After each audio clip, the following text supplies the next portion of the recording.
Metal Walker, a game that if you try and look it up on eBay, you will more likely than not just receive instances of one of those weird PSP Metal Gear games. But instead, this is a game about balls. Your father was a great ball hunter, and you got separated from him. Now you must fight using your ball robot to collect all the balls and turn him into a slightly less ball-shaped robot, and ultimately defeat the forces of evil and save your father, or something. Actually, the story itself is not all that particularly interesting or terribly good, and honestly, I found a lot of, really weird translation issues, I guess. I mean, early on you meet this character named Emile, who is a girl. I'm pretty sure that is a male-exclusive name, but what do I know? She then proceeds to tell you how she is a ball hunter just like you and your father, however, then proceeds to say she hates all ball hunters. So, yeah, I don't know. Maybe that's a weird translation issue, or maybe this is just a really bizarre character. I've noticed that the game is not particularly good at telling you things or informing you about stuff, and the writing isn't the greatest, so I wouldn't put it past it being translation problems. So overall, the story's not all that great. But what makes this game really noteworthy is its gameplay, because this game is an RPG, sort of. Basically, you run around the environment trying to find all the balls, sure, but after a while you get into a random battle, which, on a side note, their frequency is cranked way too high up. You typically can't take 3 or 4 steps before running into one, and then it turns into a game of, billiards. You have to more or less defeat your opponents by setting your robot on a trajectory based on its environment and having it collide into its opponents. It will then bump into its opponents, which will probably cause its target to bump off something else and maybe into another enemy, and so on and so forth until you've defeated all the enemies. At least that's how the basic combat works. However, there's a little bit more to it. First and foremost is item usage. Any item that you collect and you don't specify you don't want to be using in combat will randomly get selected and get randomly thrown out onto the field. And depending on the item, you'll either want your robot to run over top of it or have an enemy run over top of it. Here's the problem with this though.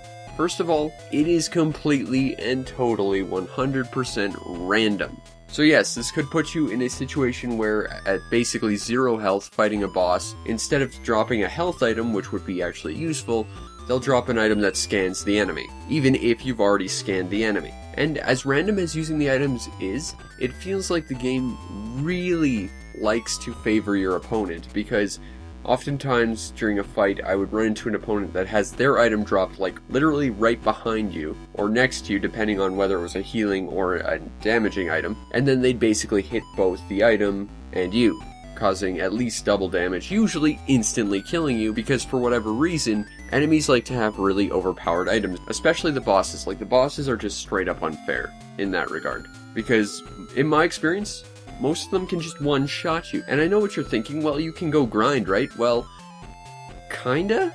I mean, you can go out, fight the same enemies over and over, and build up experience to level up your robot, sure, but the individual stat boosts for leveling are almost insignificant, and it takes a ridiculous amount of time to level in this game. I mean, last I checked when I tried to level, it would take about 75 fights before I would level.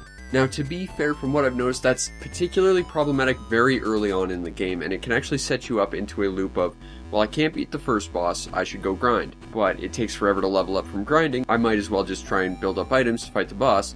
Oh wait, the boss just used all my items to murder me instantly. As you progress through the game, experience rates do increase a little bit and they feel a bit more fair, but early on it is basically just a hopeless endeavor to try and level or even fight the first boss. I'm not even joking when I say I probably spent 4 hours trying to fight the first boss. It was that bad. And at the end of the day, the only reason I really beat the first boss was because of how random the items were. Victory might just come down to luck because a lot of bosses can one-shot you in my experience. Now that said, there is another way to upgrade your ball, and that is collecting other balls. You get these things called core units, which are what you and your dad and the villains and, well, every character is basically hunting for, and you can apply them to your robot. There's various different types, and you can apply up to 3 different cores to your robot at any one point. And depending on which cores you've selected will change your robot's appearance. From the standard ball to a fish, to a tank, a monkey-looking thing, I think there was even a spaceship at one point. There's a lot of different options for turning your ball into something way better than its starting point.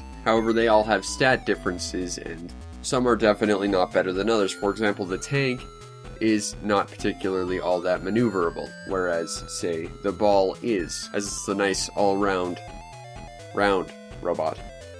Yeah. But gameplay outside of combat basically revolves around going to this new area you've unlocked, getting a thing that will let you go to a different area, and then getting a thing from there to progress. Rinse, repeat until you beat the game. And that's not necessarily a bad formula, it works, it's just not the most interesting, nor do they vary up the formula all that much. Basically, the gameplay to Metal Walker is interesting, but for the one degree of difference it tries to apply to the entire RPG genre with adding elements from billiards, it does like nothing else right. And that's a problem because this game is interesting, it's just not fun to play, especially early on. I mean, once you get past that first boss and start building up your robot, then the pieces start falling into place and it gets a little bit more enjoyable, but it's still not the greatest experience.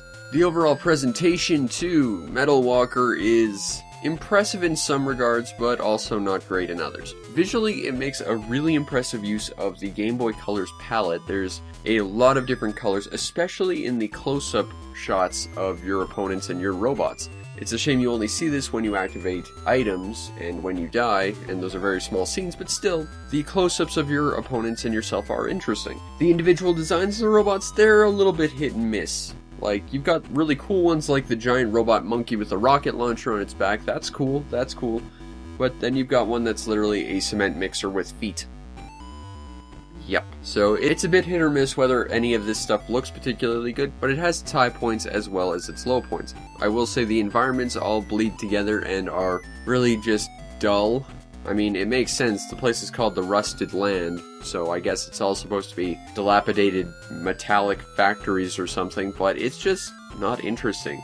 And I will say this is not how to do a post-apocalyptic world. Granted, you are on the Game Boy Color, you do have limited colors to work with, but I mean, at least make something interesting to look at outside of combat, damn it. And the audio presentation is entirely forgettable in pretty much every respect. I will say though, I do like that when you lose like half your health in combat, the soundtrack changes to a more quicker paced, more dire sounding song.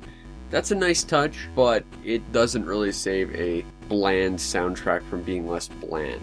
Now, if you want a copy of Metal Walker on the Game Boy, scrolling past all these instances of Metal Gear on the PSP, I find that the cheapest one is about $30.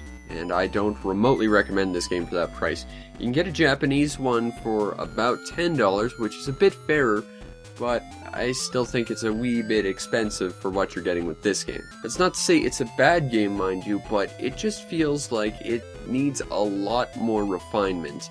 Like, most of this game is just trying to be different for the sake of being different, and not for trying to service an actual enjoyable experience out of it.